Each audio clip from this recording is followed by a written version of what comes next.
Hello दोस्तों, welcome to my channel exam notification.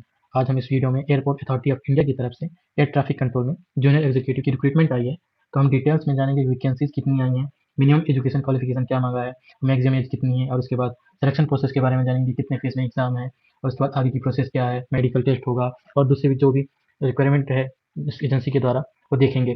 तो सबसे पहले देखते हैं वैकेंसीज कितनी आई हैं। तो ओवरऑल वैकेंसी 496 है, और कैटेगरी वाइज देखें तो जनरल की 199 है, ईडब्ल्यूएस की 49 है, देन ओबीसी की 140, एससी कैंडिडेट की 75 और एसटी कैंडिडेट की 33 पोस्ट आई हैं, और पीडब्ल्यूडी कैंडिडेट के लिए 5 पोस्ट आई हैं। तो उसके बाद और आगे चलते हैं, नीचे देखते हैं क्या क्या है। इसके बाद हम इस पोस्ट के एजुकेशन क्वालिफिकेशन की बात करें तो full time regular bachelor degree मांगा है साइंस में, और फिजिक्स या मैथ्स होना चाहिए उसमें। देन इसके साथ ही full time regular bachelor degree होनी चाहिए इंजीनियरिंग में, और इंजीनियरिंग इसलिए मांगा है साथ के साथ उसमें फिजिक्स और मैथमेटिक्स एज ए सब्जेक्ट होना ही चाहिए। इसके साथ 10th और 12th में इंग्लिश में पास होना चाहिए, साथ के साथ मिनिमम इसकी प्रोफिशिएंसी है इंग्लिश में, इंग्लिश बोलना आना चाहिए और लिखना भी आना चाहिए। तो इसके बाद और नीचे चलते हैं, देखते हैं और क्या है। दिया बोल रहा है कि डिग्री किसी भी रिकॉग्नाइज्ड यूनिवर्सिटी से होना चाहिए जो गवर्नमेंट ऑफ इंडिया के द्वारा है, और जो बी बी टेक कैंडिडेट हैं वो अप्लाई कर सकते हैं। बस एज ए सब्जेक्ट होना चाहिए मैथ्स और फिजिक्स उनके किसी एक सेमेस्टर में। देन उसके बाद एज की बात करते हैं। इसके मैक्सिमम एज 27 ईयर्स मांगा है। देन कुछ केस में एज रिलैक्सेशन दिया है, जैसे कि S T S C candidate के लिए 5 ईयर्स का, ओ बी सी कैंडिडेट के लिए 3 ईयर्स का, then P W D candidate के लिए 10 ईयर्स का दिया है, और एक सर्विसमैन के लिए भी दिया है कुछ केस में। देन जो एयरपोर्ट अथॉरिटी ऑफ इंडिया के एम्प्लॉय हैं उनके लिए 10 ईयर्स का एज रिलैक्सेशन दिया है। देन आगे चलते हैं, कुछ इंपॉर्टेंट डेट्स, एक एग्जामिनेशन डेट और फॉर्म कब स्टार्ट होगा इसके बारे में देखते हैं। इसका ऑनलाइन एप्लीकेशन फॉर्म भरने का डेट 1 नवंबर से स्टार्ट है और लास्ट डेट 30 नवंबर है। एग्जाम डेट एक्सपेक्टेड नहीं है, वेबसाइट पे डाल दिया जाएगा जब भी इसका एग्जाम होगा। अब इसके बाद आ जाते हैं, इसकी पे स्केल देख लेते हैं। ये बेसिक पे इसका 40,000 स्टार्ट है। इसके साथ बहुत सारे अलाउंसेज अलग से मिलेंगे, डीए वगैरह हो गया, एच आर ए वगैरह हो गया, सीपीएफ है, ग्रेटिट्यूड है, सोशल सिक्योरिटी स्कीम है, मेडिकल बेनिफिट्स है, और दूसरे बहुत सारे अलाउंसेज हैं। तो इन हैंड एक प्रकार से सीटीसी पर एनम देख लेते हैं, 13 लाख से अप्रॉक्सीमेटली।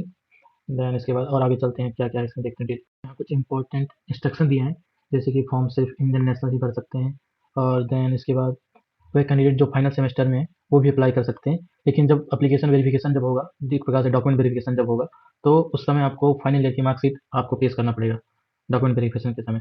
देन इसके बाद आप चलते हैं, ओबीसी सर्टिफिकेट के बारे में दिया है, ईडब्ल्यू सर्टिफिकेट के बारे में दिया है कि ओबीसी जो सर्टिफिकेट है वो फाइनेंशियल ईयर 23-24 का होना चाहिए। इसी प्रकार से ईडब्ल्यू सर्टिफिकेट भी 23 और 24 का होना चाहिए। और देन उसके बाद एस टी कैंडिडेट के लिए भी कास्ट सर्टिफिकेट मांगा है, जो 30 नवंबर 2023 से पहले इशू होना चाहिए। देन जो पीडब्ल्यूडी कैंडिडेट है उनके लिए डिसेबिलिटी सर्टिफिकेट, इसका भी 30 नवंबर से पहले इशू होना चाहिए सर्टिफिकेट। एक्स सर्विसमैन के लिए भी है, डिस्चार्ज वाला सर्टिफिकेट मांगा है। देन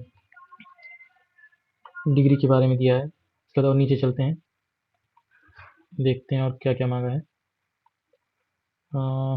यहाँ भी डिग्री से रिलेटेड है, और जो पीएसयू सेक्टर में एम्प्लॉय हैं तो उनको एनओसी बनाने के लिए भी बोला है, एनओसी लेके आना है।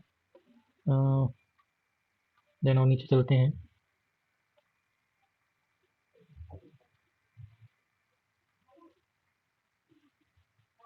बस इतना ही है, कुछ खास नहीं है। अब हम सिलेक्शन प्रोसेस के बारे में जानेंगे। इसके बाद हम इसके सिलेक्शन प्रोसेस पे आ जाते हैं।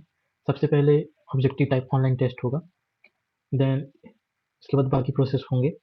एक बात अच्छी चीज़ इसमें ये है कि इसमें किसी प्रकार का निगेटिव मार्किंग नहीं है, तो ये बहुत अच्छी बात है। देन उसके बाद आ जाते हैं, ऑनलाइन एग्जाम होने के बाद जो भी कैंडिडेट मेरिट लिस्ट में आएंगे तो उसके बाद फर्दर प्रोसेस होगा। तो सबसे पहले डॉक्यूमेंट वेरिफिकेशन या एप्लीकेशन वेरिफिकेशन होगा, देन वॉइस टेस्ट होगा, फिर साइकोटिक सब्सटेंस टेस्ट होगा, मतलब कि किसी प्रकार का ड्रग्स तो नहीं लेते इस टाइप का होगा। उसके बाद साइकोलॉजिकल असेसमेंट टेस्ट होगा, देन मेडिकल टेस्ट, उसके बाद बैकग्राउंड वेरिफिकेशन होगा। देन तब जाकर जो फाइनल आएगी लिस्ट आएगी, उसके बाद अपॉइंटमेंट लेटर आएगा आपको मेल में। तो सबसे पहले देख लेते हैं ये साइको एक्टिव सब्सटेंस सॉरी क्या होता है। एक प्रकार से मतलब कोई ड्रग्स जो है ब्लड में है कि नहीं, ये चेक करने के लिए होता है।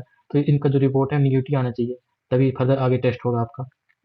तो सबसे पहले देखते हैं, फिटामाइन है, ओपिएट्स है, कैनाबीज है, कोकीन है, ये सब ये सब सब्सटेंस हैं, इनका टेस्ट होगा।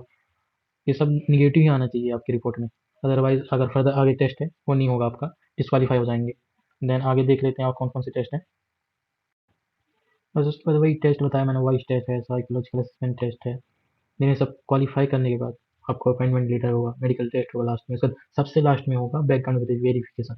बैकग्राउंड वेरिफिकेशन जब हो जाएगा तो सारी वेरिफिकेशन होने के बाद आपको मिलेगा अपॉइंटमेंट लेटर, जो आपको मेल में आएगा। तो उसके बाद आगे चलते हैं, नीचे देखते हैं। मैं एक इम्पॉर्टेंट चीज़ बता दूँ आपको, जो भी कैंडिडेट के पास अपॉइंटमेंट लेटर आएगा, तो इसमें एक चीज़ ये है कि इसमें श्योरिटी बॉन्ड होगा 7 लाख का, और 3 ईयर्स का पीरियड होगा ट्रेनिंग का। तो आपको कंप्लीट करना पड़ेगा ट्रेनिंग, नहीं तो अदरवाइज़ 7 लाख जो है आपको श्योरिटी बॉन्ड की तरह देना पड़ेगा। देन इसके बाद होगा ICAO द्वारा लैंग्वेज प्रोफिशिएंसी टेस्ट होगा, 4 लेवल में होगा। आपको इसको क्वालीफाई करना ही पड़ेगा, नहीं अदरवाइज़ टर्मिनेट कर दिया जाएगा। तो ये बहुत ही इंपॉर्टेंट चीज़ है, 2 चीज़ें, एक तो श्योरिटी बॉन्ड हो गया, और एक ये उसके बाद ICAO द्वारा लैंग्वेज प्रोफिशिएंसी टेस्ट होगा, जो 4 लेवल में होगा। ट्रेनिंग के दौरान ही होगा ये। उसके बाद नीचे चलते हैं, को कहीं भी पोस्ट कर दिया जा सकता है इंडिया में, इस चीज़ का बहुत अच्छे से ध्यान रखें। यहाँ कोई प्रेफरेंस नहीं है कि अपन कोई सिटी चूज़ कर सकते हैं, एनीवेयर इन इंडिया कहीं भी पोस्टिंग हो सकती है आपको। देन नीचे चलते हैं, इसके बाद हम एक्शन अगेंस्ट मिसकंडक्ट के बारे में जानते हैं कि अगर ऑनलाइन फॉर्म भरते समय या डॉक्यूमेंट वेरिफिकेशन के समय या एग्जाम देते समय किसी भी तरीके का मिसबिहेवियर करते हैं, जैसे एग्जाम टाइम पे मोबाइल रखना है, किसी तरीके का डिवाइस रखना है, किसी तरीके का कुछ भी, तो उस समय आपको एग्जाम से निकाल दिया जाएगा। या तो जब आप किसी तरीके का डॉक्यूमेंट वेरिफिकेशन के समय किसी तरीके का फॉल, ये गलत तरीके का कोई सर्टिफिकेट लगाते हैं और बाद में पता चलता है, तो आपको उस समय टर्मिनेट कर दिया जाएगा। इस चीज़ का लिखा है सब इसमें, देख लीजिएगा, पढ़ लीजिएगा थोड़ा बहुत, ऐसा कुछ ज़्यादा नहीं है। उसके बाद नीचे चलते हैं, हम देखते हैं कि फॉर्म कैसे अप्लाई करना है। जो भी अगर खुद से भरना चाहता है, आप देख लीजिए किस तरीके से भरना है। अगर बाकी तो आप साइबर कैफ़े में जाके ऑनलाइन कंप्यूटर वाले के पास जाके भरवा सकते हैं फॉर्म। बाकी जिसको खुद ही भरना है, आप देख सकते हैं कि क्या-क्या प्रोसेस है, थोड़ा बहुत समझ सकते हैं। खुद से फॉर्म भरना चाहते हैं, देख लें कि किस प्रकार का फ़ोटोग्राफ लगेगा, कितने साइज़ का, 20 केबी से 50 केबी के बीच में जो साइज़ रहता है फ़ोटोग्राफ का, ये हो गया। सिग्नेचर का इसी प्रकार से 20 केबी से 20 केबी के बीच में। ये दिया है कुछ, जिसको खुद से भरना है उनके लिए ये। और यहाँ पे इम्पोर्टेंट चीज़, जो फ़ोटोग्राफ है 3 मंथ से पुराना ज़्यादा नहीं होना चाहिए, इस चीज़ का ध्यान रखें। इसके बाद हम एग्ज़ामिनेशन फ़ी की बात करें तो 1000 है ST SC PWD कैंडिडेट के लिए, और फीमेल कैंडिडेट के लिए कोई एग्ज़ामिनेशन फ़ी नहीं है।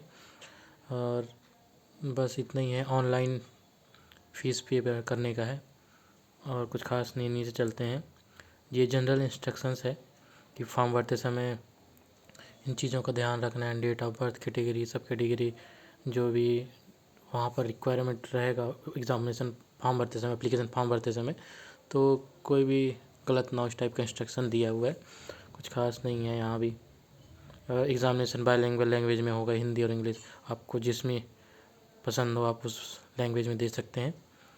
देन नीचे चलते हैं, बस इतना ही था दोस्तों। इसके बाद इसका सिलेबस नेक्स्ट वीडियो में मिलेगा दोस्तों, तो जुड़े रहिए और सब्सक्राइब करके रखिएगा चैनल को, ताकि जब नेक्स्ट वीडियो आए तो आप देख सकें।